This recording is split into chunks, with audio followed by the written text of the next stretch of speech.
Welcome to the Great Pyramid of Giza. Whew!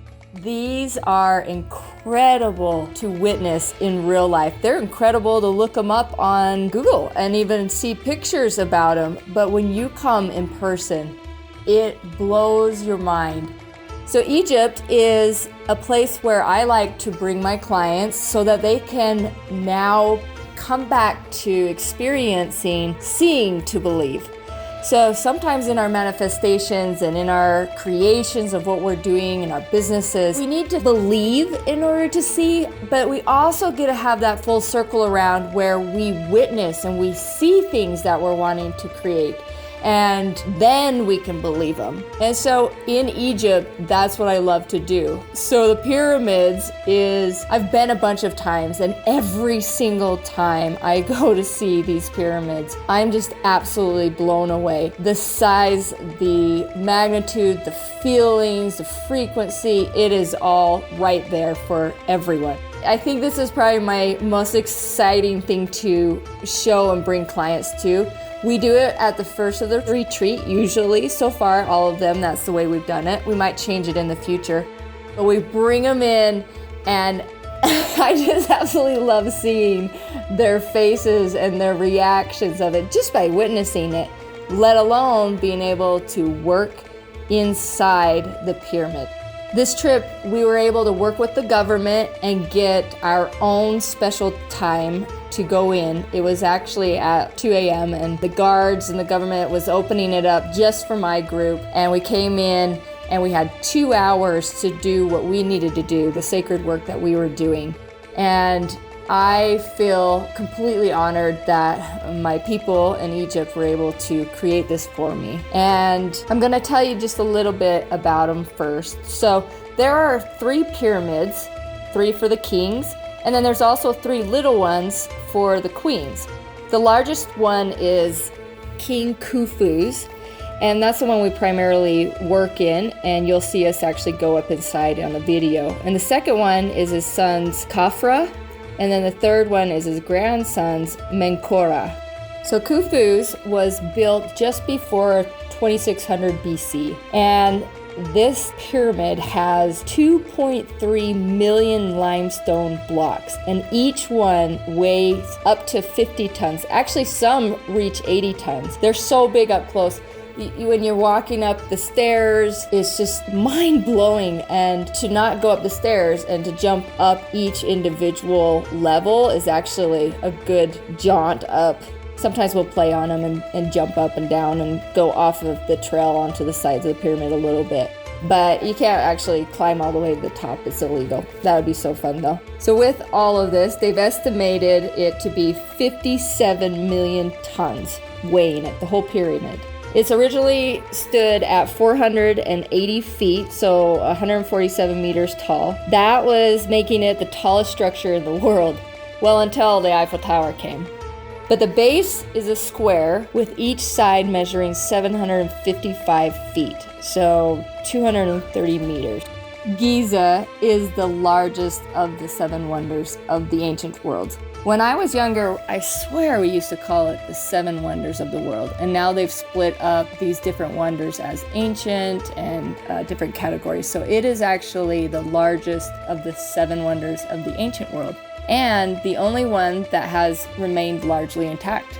The pyramids were actually covered in bright white stones, locked perfectly together and smooth flat.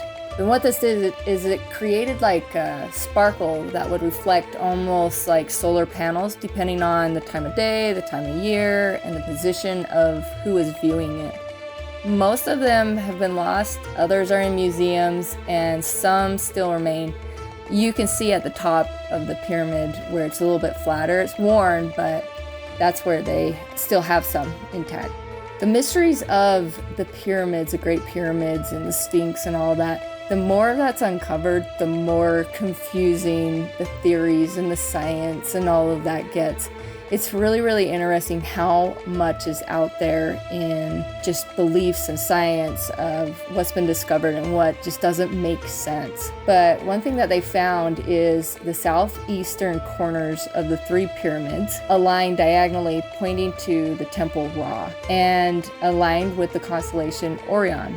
There's a lot you can learn from these significances, but what I want to share is the pyramids were built so the pharaoh's soul ascended to the heavens, joining the gods, and particularly the sun god Ra. Some of the work that we did when we got up into King Khufu's chambers was we did harmony and adjusted to the frequencies of the chamber, and I'll cover that in just a minute.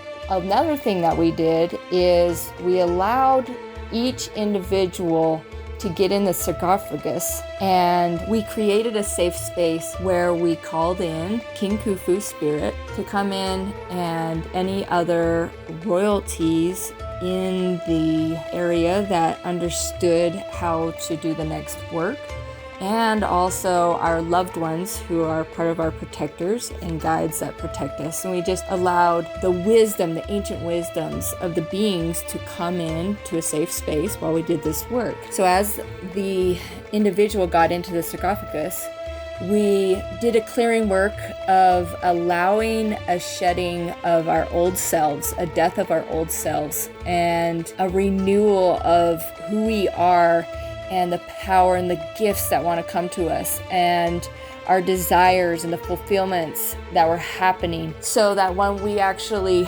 rose back up out of the sarcophagus, we were our new self, or our more authentic, powerful, loving, creative self. And we had the gifts given to us. It's quite a process of what we did, and I won't go into all of it, so you'll have to come with us on a trip. But it's incredible. So that's actually inside of his tomb that we did. There's so many different theories, again, in Egypt, but what they don't really talk about much in Egypt, well, when you take a common tour, are the powerful frequencies, especially around the pyramids. The way your body and being just physically and energetically, as you get closer and as you walk into these chambers, the shifts are undeniable. You feel them, and we work in easily adjusting our bodies as we move up through it. So over my years of teachings and learnings and experiences, about 25 years of this, I've learned how to help the mind body adjust through shifts easier and quicker. And so that's something that I help people as we move through this from the ground all the way up into the chambers, doing the work, and then back down again. But back to the frequencies, the scientists and stuff have discovered that inside the pyramids and in the king and queen's chambers, they oscillate at 33 hertz. So this is really interesting because 33 hertz has many spiritual and healing properties, but what is associated with it, with the Great Pyramids of Giza, is a connection between the physical and the spiritual world. And so what we were doing was we were allowing the clearings of old and bringing in the new, and being able to connect to our divinity and the powers that get to help us, God, universe, higher guidance, and then also being able to transmute energy and bring it into the physical and create things with it and embody this new aspects of who we are and what we're creating. But the cool thing also is the Great Pyramids of Giza can collect and concentrate electromagnetic energy in its chambers and at their base. So that's why when we go there, we work both before we go in at the base, and then we allow ourselves to shift and move through and acclimate and adjust up into the frequencies inside. And then when we are inside, we actually do a humming tone, and this time we all had different octaves that resonate inside of there, and there's an A and an F sharp, and there's just a couple different ones, but it's changed over the years just a little bit because of the way it's eroded. But When this happens, we create a meditation. We become part of the energetic spaces where we can actually maneuver and communicate with those from beyond and also still hear and embody wisdom. One of our main questions that I had everybody ask themselves in an intention in the meditation and in a prayer, how they desire to do it best, is what is the desire my soul is asking for right now? We have a little bit filmed of the work at the base. As you travel through this whole pyramid and the rest of this trip, I want you to see what can you be grateful for that is right in front of your face, that has been asking you to see it, to feel it, to be it, and to step into it. That now you can actually witness bigger parts. Every time we've upgraded in our businesses, every time we've upgraded in our relationships, every time we've upgraded in our money, there's been an acclimation, a clearing, an adjusting that you've had to do in your body, in your mind, in your environment, with everything about you in order for you to fully receive what's coming to you.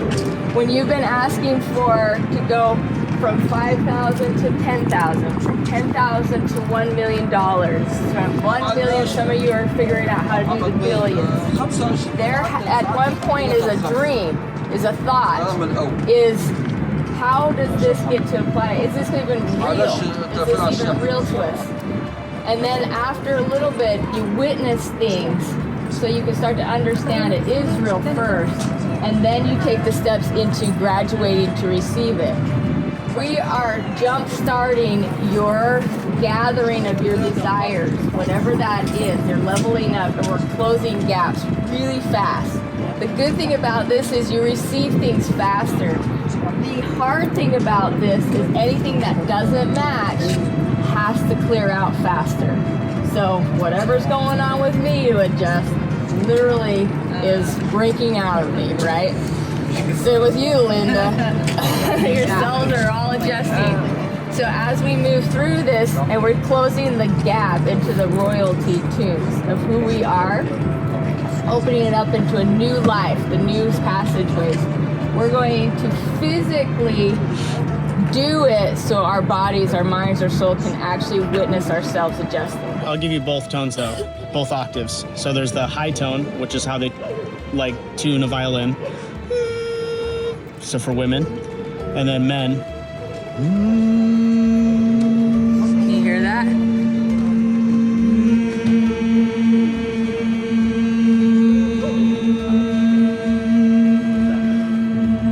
That's a low room. And then if you can go higher.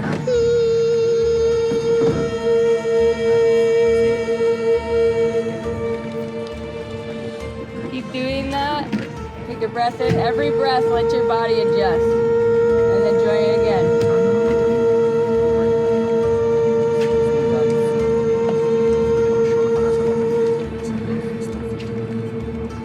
And then we'll go up the sacred work that we did inside of the chambers and the sarcophagus. We didn't really film that because it's really, really sacred for each individual that got to experience it. And again, I recommend coming with us to do it. We got this private tour in our own time. Nobody else was around. In the daytime, we'll come back to the daytime also to ride camels and do a couple other things and just witness the pyramids. And so then at that point you have all the tourists going, and it's a different feeling. You're still connected, but it's like the sacredness of your connection to it is protected more. And so you feel that. You feel the protected spaces a little bit more closed off and things like that. And so I really love that we got to go in on our own private time. I will always be doing that. At the end of our private tour in there, our private work, when we came back out, everybody gets to journal and write down their experiences and stuff of that nature. But I really find it interesting where we just don't notice some of the gifts and messages right in front of our face. Sometimes we're not ready for the clarity that's coming to our question. Sometimes the answers are more than we've been able to adjust to receive.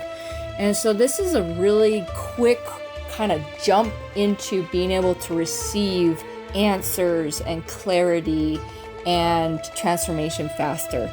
So we also take care of the individuals in the group after that. And as this retreat continues on, more and more gets to be put into place. And it's really fun to see the developments and the clearing work and the healing and how everybody starts to connect really deeply and see each other more purely and see themselves more purely. But again, it is so fun to go to the pyramids. It's something that you'll never ever be able to understand the magnitude of these pyramids unless you actually step foot and see them and feel the energy and experience it for yourself. Other than that, you won't be able to believe it without seeing it.